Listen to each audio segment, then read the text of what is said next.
ٹھکانے لگانے کا مطلب اسے بے ہوش یا بے بس کر کے بیڈ کے نیچے یا الماری میں ڈالنا بھی ہو سکتا تھا، اور اس کا خاتمہ بھی۔ یہ سب خیالات چند سیکنڈ کی پیداوار تھے، جیسے بہت سے جزیات پر مشتمل ایک منظر لمحہ بھر کے لیے ٹیلی ویژن کی اسکرین پر دکھائی دے اور غائب ہو جائے۔ پھر مجھے محسور ہو کے مرنے سے پہلے مار دینے کی حیوانی جبلت نے مغلوب کر لیا۔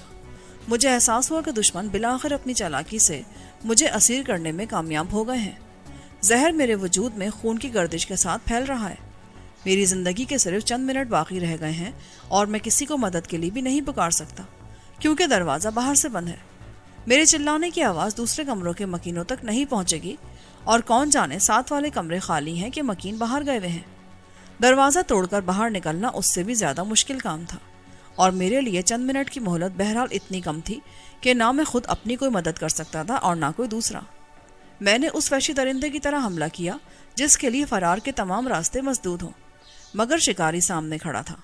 اس کے لبوں پر فاتحانہ مسکراہٹ تھی، مگر وہ مقابلے کے لیے پوری طرح تیار تھا۔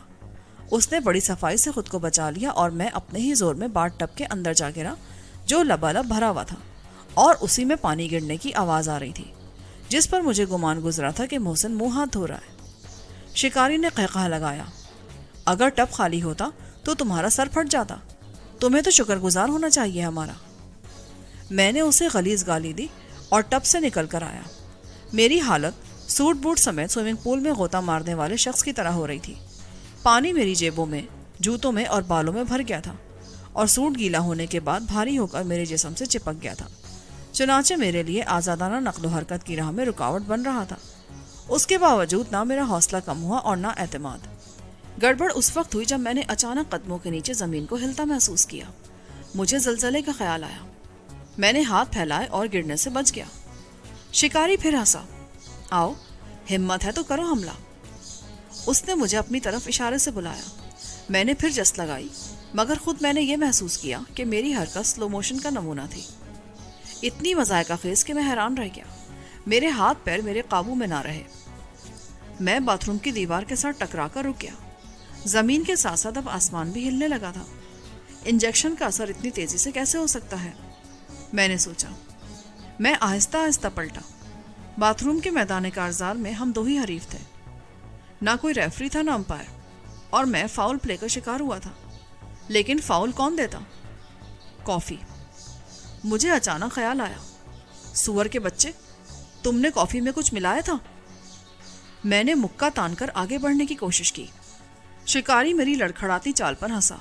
ہاں، اچھا ہوا کہ تم خود ہی اٹھ گئے، ورنہ ہم تمہیں محسن کا پیغام دے کر بلواتے۔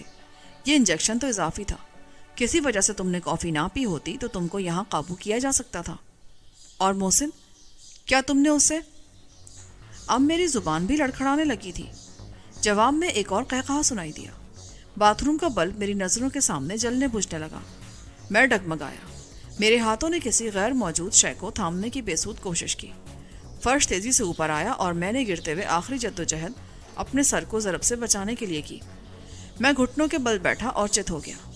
چھت آسمان سے بھی اوپر نکل گئی اور میرے گرد وہی رات محیط ہو گئی جو باہر مشرق اور مغرب میں اور شمال و جنوب میں سینکڑوں میل تک پھیلی ہوئی تھی۔ جب مجھے رفتہ رفتہ ہوش آنے لگا تو مجھے یوں لگا جیسے میرا جنازہ میرے لواحقین کے کندھوں پر ہے اور مجھے تدفین کے لیے تابوت میں ڈال کر شہر خموشہ کی جانب لے جایا جا رہا ہے۔ مگر میں عیسائی تو نہیں ہوں اور میری وفات لندن میں نہیں ہوئی، اصولاً تو مجھے کفن پوش ہونا چاہیے۔ میں نے ہاتھ پیر ہلانے کی کوشش کی، لیکن میں واقعی سلنڈر میں ملفوف تھا۔ ملفوف اس لیے کہ وہ سلنڈر ٹین یا کسی دھات کا نہیں تھا، بلکہ اونی ریشمی قسم کی ساخت کا تھا، جسے میرے گرد یوں بل دیا گیا تھا کہ میں الف کی طرح سیدھا لیٹا تھا۔ چنانچہ سب سے پہلے میں نے اپنی وفات کے خیال کو مسترد کیا، اور اس خیال سے مجھے اتنی خوشی ہوئی کہ میرے حواس جو آہستہ آہستہ بحال ہو رہے تھے یکلخت بیدار ہو گئے۔ اب میں نے آوازوں پر غور کیا۔ ایک آواز انجن کی تھی، جو کار کا انجن نہیں ہو سکتا تھا، اور ہیلی کاپٹر یا جہاز کا بھی نہیں۔ یہ ٹرک کا انجن تھا۔ میں قالین میں لپٹا ہوا تھا اور قالین ٹرک میں رکھا تھا، اور ٹرک نہ جانے کدھر جا رہا تھا۔ سمت یا وقت کا تعین ناممکن تھا، چنانچہ میں کیسے اندازہ کرتا کہ میں اس حالت میں کتنا سفر کر چکا ہوں۔ میں نے منتشر خیالات کے سپاہ کو منظم کیا اور واقعات کو ترتیب کے مطابق یاد کرنے کی کوشش کی۔ دشمنوں کو معلوم ہو گیا تھا کہ میں کہاں قیام پذیر ہوں۔ انہوں نے 2 یا زیادہ افراد کو میرے اغوا پر مامور کیا ان افراد نے مجھے کافی میں بیہوشی کی دوا دی۔ ایمبیسڈر ہوٹل کا عملہ اس میں براہ راست ملوث نہیں ہو سکتا تھا۔ چنانچہ یہ حرکت کسی ضمیر فروش نے بھاری معاوضہ لے کر یا کسی نے نظر بچا کر کافی میں دوا ڈال کر کی۔ باورچی خانے میں یا ٹیبل تک کافی پہنچنے سے قبل انہی افراد نے محسن کے کمرے تک رسائی حاصل کی، ناجائز طریقے سے تالا کھول کے یا زبردستی۔ محسن کو خاموش کرنے کے بعد انہوں نے مجھے بلوانے کا انتظام کیا تھا، مگر شامت اعمال کے باعث میں خود کمرے میں اور پھر باتھ روم میں جا پہنچا۔ کمرے کے کسی پردے کے پیچھے پوشیدہ ایک فرد نے مجھے غسل خانے میں دھکیلا اور باہر سے دروازہ بند کیا، تو دوسرے نے مجھے انجیکشن دے دیا، لیکن اس وقت تک کافی کی دوا کا اثر ہو چکا تھا، چنانچہ میں مقابلہ نہ کر سکا۔ نتیجہ یہ کہ اب مجھے قالین میں لپیٹ کر کسی جگہ لے جایا جا رہا تھا۔ اس کے بعد سوالات تھے۔ نمبر 1 یہ کہ کیا محسن بھی دوسرے قالین میں لپٹا میرے ساتھ ہی ٹرک میں لیٹا ہے؟ نمبر 2 کیا وہ بھی ہوش میں ہے یا مر چکا ہے؟ نمبر 3 یہ ہوٹل کے قالین ہے تو ہوٹل والوں نے ان کی برآمد روکی کیوں نہیں؟ اتنے بڑے قالین کسی کی نظر بچا کر کیسے نکالے جا سکتے ہیں، خصوصاً وہ قالین جن میں سالم آدمی لپیٹے گئے ہوں اور ہر آدمی کا وزن 250 پاؤنڈ ہو؟ ایسے ایک قالین کو اٹھانے کے لیے اور زینے سے اتار کر ٹرک میں چڑھانے کے لیے بھی 4 آدمی بہرحال درکار ہوں گے، اور یہ جلوس کاؤنٹر کے سامنے سے ضرور گزرے گا۔ ہوٹل کے عملے کا اس سازش میں شریک ہونا بعیدس قیاس تھا۔ یہ بھی ممکن تھا کہ انہوں نے قالین کی قیمت ادا کر کے قالین لے جانے کی اجازت حاصل کر لی ہو۔ ایسے تو جس کو جو چیز پسند آئے گی کمرے سے اٹھا کے لے جائے گا اور معاوضہ ادا کر دے گا۔ ہوٹل والے روز سامان خرید کے کمروں کی آرائش کرتے رہیں گے۔ یہ بھی ناممکن تھا کہ انہوں نے ریوالور دکھا کر یہ اسباب نکالا ہو۔ ہوٹل کے اندر اور باہر اتنے لوگ ہوتے ہیں اور سڑک تک اتنا فاصلہ ہوتا ہے کہ یہ کام اسٹین گن کی مدد سے بھی نہیں لیا جا سکتا۔ بینک لوٹنے والے صرف ایک راستے کو کنٹرول کرتے ہیں اور ایک ہال کے محدود عملے کو۔ پھر یہ کیسے ممکن ہوا؟ اب میں پوری طرح ہوش میں تھا، چنانچہ میں نے ممکنات اور ناممکنات کے اسباب پر غور ملتوی کیا۔ جو ہونا تھا وہ ہو چکا تھا، اب غور طلب مسئلہ مستقبل کا تھا، یعنی کیا ہونے والا ہے۔ میں انتظار کے سوا کچھ نہیں کر سکتا تھا، ہر لمحہ امید کا دامن باندھے رکھنے کے سوا میں کچھ نہیں کر سکتا تھا، اور مارنے والے سے بچانے والے کے ہاتھ کے زبردست ہونے پر یقین رکھنے کے سوا بھی کچھ نہیں کر سکتا تھا۔ میں چلا تک نہیں سکتا تھا کیونکہ میرے منہ میں کپڑا ٹھونس دیا گیا تھا۔ ٹرک بالآخر رک گیا اور مجھے اس خول سمیت گھسیٹا گیا جس کے اندر میں بند تھا۔ قالین کو آگے پیچھے سے اٹھایا گیا تو میں کمان ہو گیا۔ قالین بھت سے نیچے گرا اور بیک وقت 2 افراد نے ایک دوسرے کو حرام خوری کا الزام دیا۔ قالین کی کئی تہوں میں لپٹے ہونے کے باعث مجھے چوٹ نہیں آئی تھی۔ کسی تیسرے شخص نے غرا کے کہا کہ یہ وردیہ نہیں، کاشانی قالین ہے۔ دوسری بار مجھے اٹھایا گیا تو اس نے درمیان میں سہارا فراہم کیا۔ میں نے کلوپترا کا تصور کیا جسے اسی طرح قالین میں لپیٹ کر شاہی دربار میں پیش کیا گیا تھا۔ قالین کو ایک کنارہ تھام کے جھٹکا دیتے ہیں۔ کلوپترا لکڑی کے کسی لٹھے کی طرح لڑکتی ہوئی عین شاہ کے قدموں میں پہنچی تھی اور اٹھ کھڑی ہوئی تھی، لیکن میرے ساتھ ایسا نہیں ہوا۔ چند منٹ بعد مجھے پوری احتیاط کے ساتھ فرش پر رکھ دیا گیا اور مجھے لانے والوں نے اجرت پر احتجاج کیا۔ وہ کرائے کے ٹرک کے ڈرائیور اور کلینر تھے جو 100 کے بجائے 200 کا مطالبہ کر رہے تھے۔ اتنا قیمتی قالین بادشاہو، اپنے تو مونڈے بھی وزن سے ٹوٹ گئے۔ انہوں نے عارضی سے دلائل اور فریاد کا سلسلہ دراز کیا تو انہیں دوسرا نوٹ بھی مل گیا۔ مجھے اسمگل کرنے والے اب جلد از جلد ان سے نجات پانا چاہتے تھے۔ کسی نے ٹھوکر مار کے قالین کو دھکیلا اور میں گھومنے لگا۔ آخری بل کھلتے ہی میں نے دیکھا کہ میں کوٹھی کے برآمدے میں لیٹا ہوں۔ برآمدہ عقبی حصے کا تھا کیونکہ مجھے وہ سیڑھیاں نظر نہیں آئیں جن کے سامنے ٹرک رکا تھا۔ مجھے اٹھانے والوں نے 3 زینے طے کیے تھے۔ کہیں نہ کہیں وہ دروازہ بھی ہونا چاہیے تھا جس سے گزر کے ٹرک اندر آیا تھا۔ اس برآمدے کے گرد لکڑی کا جنگلہ سا تھا جو خاصا پرانا اور بے رنگ تھا۔ اوپر چھت میں گول ٹیوب لائٹ کا روشن حلقہ تھا۔ میرے دائیں ہاتھ پر وہی شخص ریوالور لیے کھڑا تھا جس نے مجھے باتھ روم میں انجیکشن لگایا تھا۔ بائیں ہاتھ کھڑا ہوا شخص فلموں اور کارٹونوں میں دکھائے جانے والے الادین کے طلسماتی چراغ کے جن کے نسبتاً چھوٹا ماڈل تھا، لیکن اس کے باوجود دیوزاد لگتا تھا۔ اس کا قد 6.25 فٹ کے لگ بھگ تھا اور وزن کسی بھی صورت 350 پاؤنڈ سے کم نہ تھا، یعنی مجھ سے دگنا۔ وزن اور قد کی مناسبت سے اس کے جسمانی اعضاء بھی جناتی قسم کے تھے۔ مزید نفسیاتی تاثر کے لیے اس نے محض ایک جانگیا پہننے پر اکتفا کیا تھا، چنانچہ اس کا لقدق، چٹان جیسا سینہ، مشق جیسا پیٹ، کسی رومن عمارت کے ستونوں جیسی ٹانگیں اور مقدر جیسے ہاتھ بہت نمایاں تھے۔ اس نے سر منڈوا کے خود کو تماشا بنا لیا تھا کیونکہ اتنے بڑے جسم پر اتنا چھوٹا سا سر بہت مذائقہ خیز لگتا تھا۔ لمبی لمبی مونچھوں اور تھوڑی تک محدود داڑھی نے اسے بچوں کے لیے تو واقعی خوفناک بنا دیا تھا، مگر مجھے وہ بالکل کارٹون لگا۔ میں نے گہری سانس لی اور اپنے ہاتھوں پیروں پر رسی کے بل سے پڑ جانے والے نشانات کو ملا۔ پھر میں اٹھ بیٹھا۔ میرے جسم پر لباس کا ایک تار تک نہ تھا، چنانچہ میں کھڑا نہیں ہوا۔ ہیلو، میں نے کہا۔ کیا یہاں دوسرا راؤنڈ ہوگا؟ آؤ گے میری طرح میدان میں؟ ریوالور والے نے مجھے گالی دی. دوسرا راؤنڈ تمہارے باپ سے ہوگا. اس کے لیے تو تمہیں قبر میں گاڑنا پڑے گا، میانی صاحب کے قبرستان میں. ٹائیگر وہ دیوزاد سے مخاطب ہو کے بولا، اس کو سنبھالنا، میں اس کے کپڑے لاتا ہوں. وہ برآمدے کے ایک دروازے سے اندر چلا گیا. اندر کسی کمرے میں اسٹیریو بج رہا تھا. پھر کوئی عورت کھلکھلا کے ہنسی. میں نے اندھیرے میں آس پاس کی آبادی کا تعین کرنا چاہا، مگر تاحد نظر ویرانی اور تاریکی کے سوا کچھ نہ تھا، اور رات کا سکوت اتنا گہرا تھا کہ دور سے ایک مینڈک کے ٹررانے کی آواز بھی سنائی دے رہی تھی. ٹائیگر، یہ بھلا کیا نام ہوا؟ تمہارے ابا سرکس میں تھے کیا؟ بھونکنے کی ضرورت نہیں ہے. ٹائیگر نے مجھے خونخوار نظروں سے گھورا. ٹائیگر میرے کتے کا نام تھا، جو خارش میں مبتلا ہوا اور پاگل ہو کے مرا. بالکل تمہارا ہم شکل تھا. اس کی روح لگتا ہے تم میں سما گئی ہے. تم غراتے بھی ویسے ہی ہو، مرو گے بھی ویسے ہی. بکواس بند نہیں کی نا تو تھپڑ مار کے 32 ہاتھ وچ رکھ دوں گا. وہ مشتعل ہو کے بولا. چونکہ میرا مقصد ہی اسے مشتعل کرنا تھا، اس لیے میں نے کہا، ویسے وہ بھی دیکھنے کا تھا. بزدل اتنا تھا کہ بلی سے ڈرتا تھا، اور اس بلی سے نہیں جو شیر کی خالہ تھی، بلکہ وہ جو 900 چوہے کھا کے حج کو گئی تھی. تم بھی اس چوہے سے ڈرتے ہو. کیا نام ہے اس کا؟ دلاور. ٹائیگر نے مجھے غلیظ گالی دی اور آگے بڑھا. بے خیالی میں وہ مجھے نام بتا چکا تھا.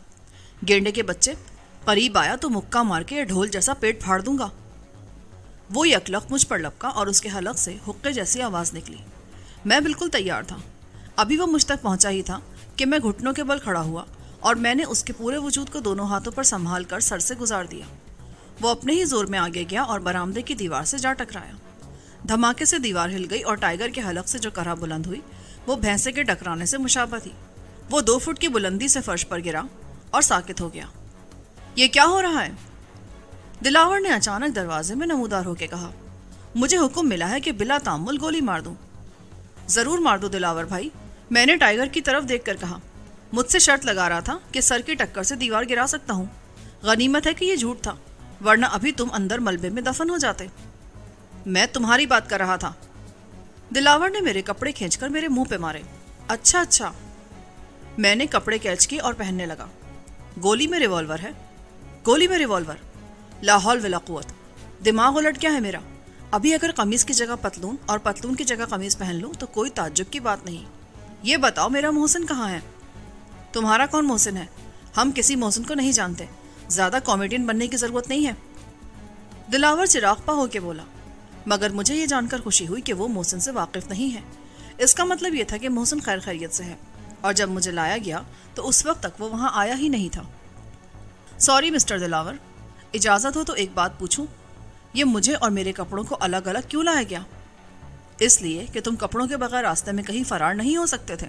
نہیں، اگر میرے ہاتھ پیر بندھے ہوئے نہ ہوتے تو تمہارا اندازہ غلط ہو جاتا. میں بغیر کپڑوں کے میراتھن ریس لگاتا تو پوری انارکلی اور پورے مال روڈ پر سے گزر جاتا.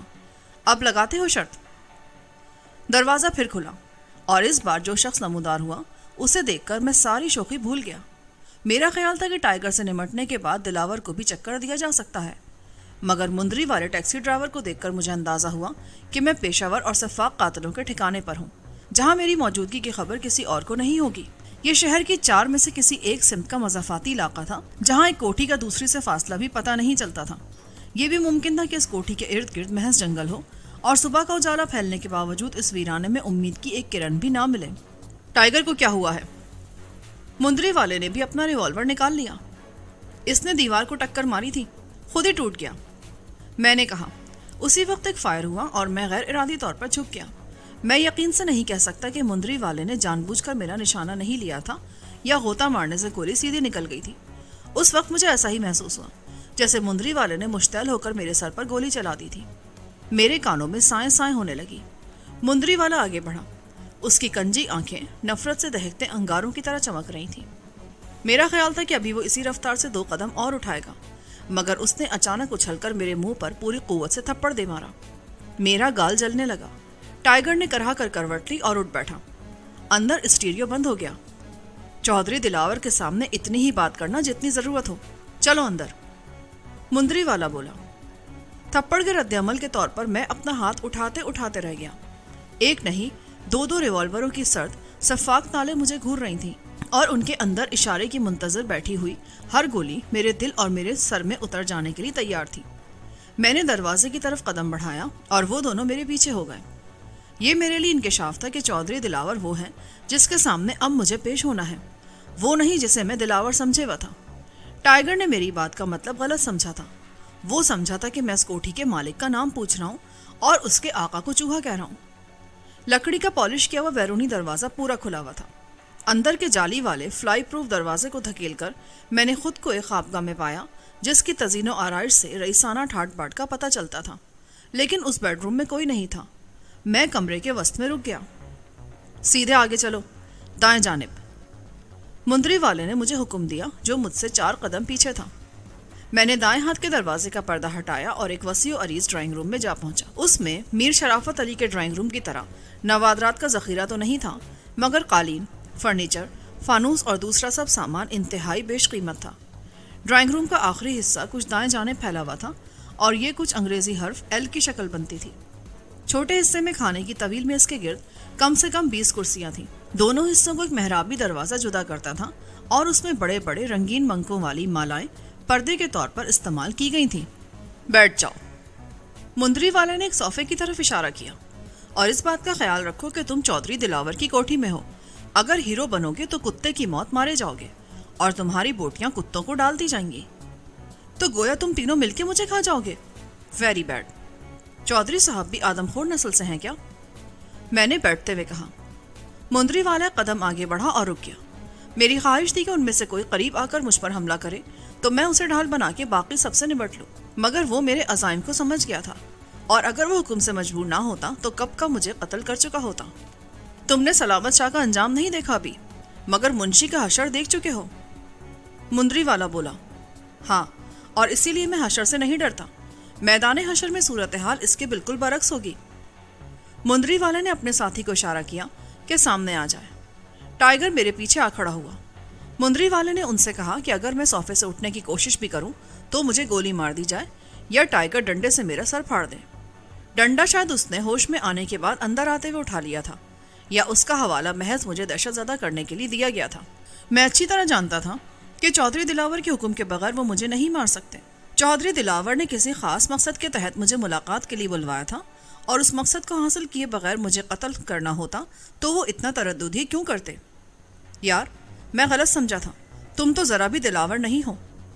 چاہوں تو میں ابھی تمہیں اٹھا کے باہر پھینک دوں، اس توپ سمیت، مگر اب مجھے چودھری صاحب سے ملنے کا واقعی اشتیاق ہے۔ مجھے اچھی طرح معلوم ہے یہ سب ڈھونگ ہے، تمہیں اختیار ہی نہیں کہ تم مجھ پر گولی چلا سکو، اور اس تربوز کا ڈنڈا تمہیں۔ میری بات نامکمل رہ گئی۔ مندری والا ایک سرچ لائٹ اٹھائے ہوئے نمودار ہوا جو اس نے مخالف دیوار کے پلگ سے لگا دی۔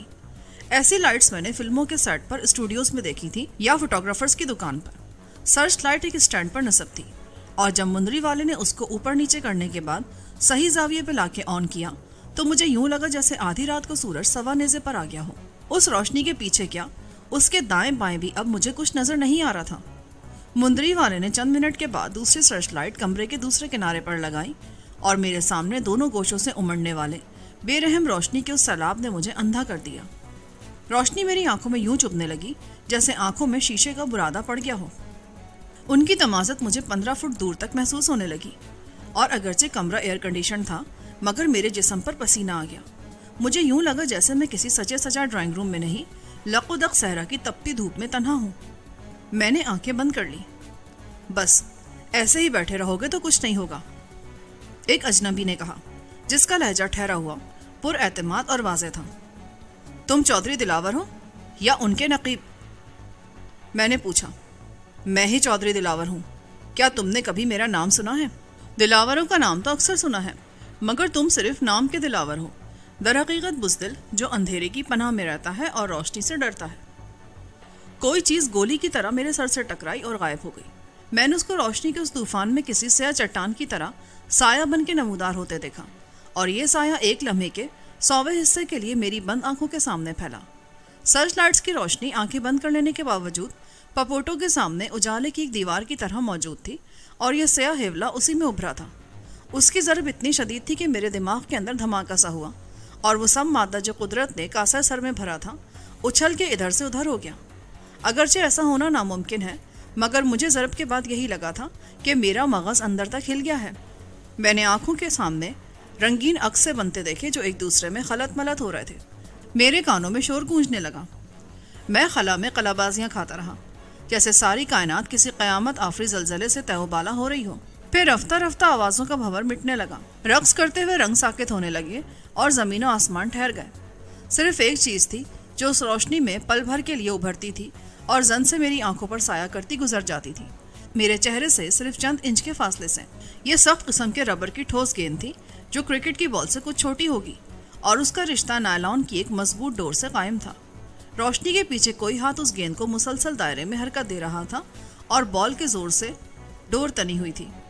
یہ دو متضاد قوتوں کا توازن تھا، ایک وہ جو بال کو دور پھینکتی ہے اور دوسری وہ جو اسے ایک محدود دائرے سے باہر نہیں نکلنے دیتی۔ بال مجھے صرف آدھے چکر کے دوران نظر آتی، جب سرچ لائٹس کے پیچھے سے روشنی میں طلوع ہوتی تھی اور میری آنکھوں کے سامنے تیرتی ہوئی پھر اسی تیرگی میں ڈوب جاتی تھی۔ بال کو گھمانے والا ہاتھ بڑا طاقتور تھا اور زبردست نشانے باز اور ماہر بھی تھا کہ بعض اوقات گیند 6 انچ کے فاصلے سے گزرتی رہتی تھی اور یہ فاصلہ ایک سود کم ہوتا تھا نہ زیادہ، پھر اچانک گھٹ کر 2 انچ رہ جاتا تھا۔ لیکن میں سر کو پیچھے نہیں ہٹا سکتا تھا کیونکہ سر کے پیچھے 100 فٹ کی پشت تھی۔ میں دیکھتا تھا کہ وہ متحرک گیند جس کی ضرب شاید باکسنگ کے عالمی چیمپئن کے مکے سے بھی زیادہ تباہ کن تھی، صرف 2 انچ دور ہے، اور اگر میں ذرا بھی ہلا تو میری ناک کا چورا ہو جائے گا یا میرے جبڑے ٹوٹ جائیں گے اور میرے ایک طرف کے دانت جڑ سے اکھڑ جائیں گے۔ پھر اچانک بال کی گردش تھم گئی۔ اب کیا حال ہے؟ دلاور کی آواز آئی۔ میں نے تم سے شرافت کی زبان میں بات کرنے کی کوشش کی تھی۔ میں نے بھی کوئی غیر شریفانہ جواب نہیں دیا تھا، یہی کہا تھا کہ دلاور ہو تو سامنے آ کے بات کرو۔ فی الحال اس کی ضرورت نہیں ہے۔ اب تک تمہیں بخوبی اندازہ ہو چکا ہوگا کہ میں سامنے آئے بغیر بھی کیا کچھ کر سکتا ہوں۔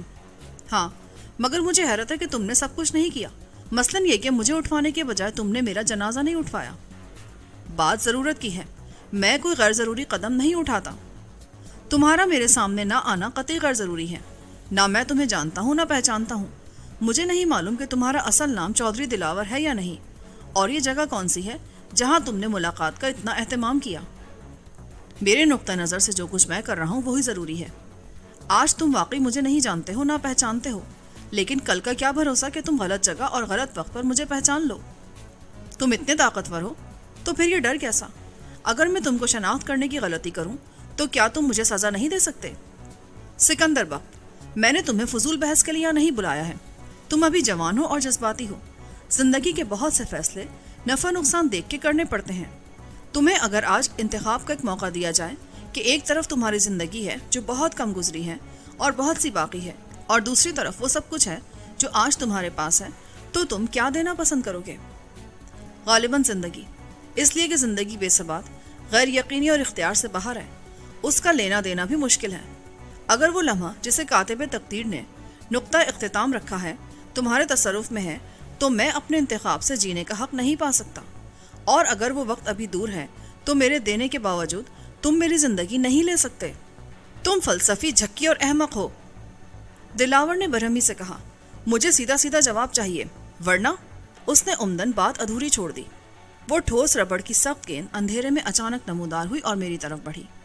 میں نے بے اختیار اپنا سر پیچھے کرنا چاہا، مگر گیند تیر کی طرح سنسناتی ہوئی میری ناک کو چھو کر گزر گئی۔ میرے سنبھلنے سے پہلے وہ دوبارہ روشنی میں آئی اور زیادہ برق رفتاری سے میرے بالوں کو مس کر کے نکل گئی۔ وہ گیند ایک ایک سیکنڈ کے وقفے سے جھلک دکھاتی تھی اور غائب ہو جاتی تھی۔ ہر بار اس کی رفتار مجھے پہلے سے زیادہ لگتی اور مجھے اتنی مہلت نہ ملتی تھی کہ میں الٹی قلابازی کھا کے صوفوں کے پیچھے جا گروں، ٹائیگر کہلانے والے دیوزاد کو اپنی لپیٹ میں لے لوں اور اس شخص سے نمٹ لوں جو ہاتھ میں ریوالور لیے کھڑا تھا اور مجھے ایمبیسڈر ہوٹل سے لانے کا وہی ذمہ دار تھا۔ اس میں خطرہ یقیناً تھا اور اس کے ریوالور کی گولی میرا کام تمام کر سکتی تھی، مگر نشانہ خطا ہو جانے کی صورت میں بچ جانے کے امکانات بھی تھے۔ اس کے برعکس میرا اوپر نیچے ہونے سے اس گیند کا میرے سر، منہ یا سینے پر لگ جانا یقینی تھا۔ پہلی بار جو ضرب لگی تھی وہ شدید نہیں تھی، ورنہ سر کی اندرونی چوٹ سے نکلنے والا خون میری کھوپڑی میں منجمد ہو جاتا تو میں بے ہوشی کے عالم میں 2-4 گھنٹے، 2-4 دن یا ہفتے گزار کر انتقال کر جاتا۔ سینے پر چوٹ لگتی تو صرف پسلیاں ہی نہیں، اندر دل، جگر تک سب ٹوٹ پھوٹ جاتے۔ پیٹ پر پڑتی تو معدہ اور آنتیں ناقابل استعمال ہو جاتے۔ چنانچہ میں دم سادھے بیٹھا رہا۔